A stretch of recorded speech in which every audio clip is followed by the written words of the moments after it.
Surely markets would love to have some kind of certainty and continuity, which is why they're buying BTPs right now and buying the equities. But is this coalition good for the medium to longer term Italian growth story, Italian economy story? Hi, good morning.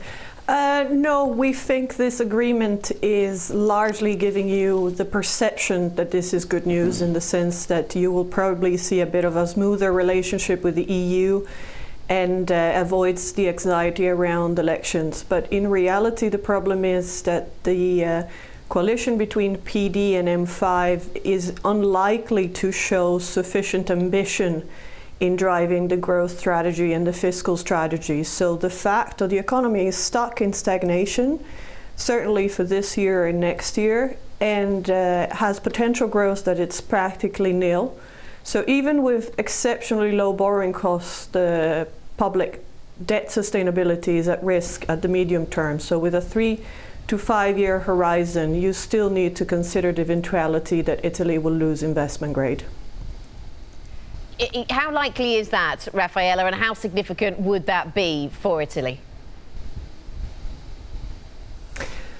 Well, if nothing changes, then I would say it's actually quite significant as a risk. I mean, of course, it depends, because we're talking about 3 to 5 years. It depends what is the global economy doing at that stage, and whether there anything done between now and then, or is just ignoring. But I would say that the probability, which historically has been practically nil, is now not, is not zero. Maybe it's as much as 20%, even higher than that.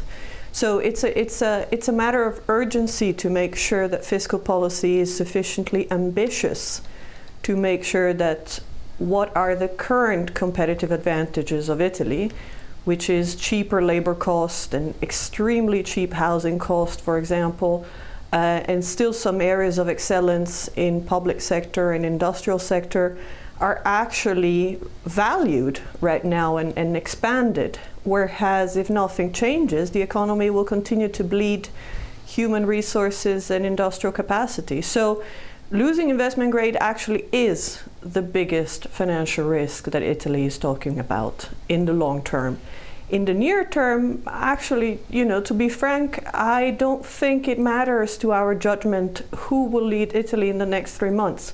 Whether there is an election or whether there isn't an election, it doesn't matter, because BTPs will trade within a very tight, low range anyway, thanks to the fact that the Fed is about to start another massive easing cycle, and the ECB is starting QE soon.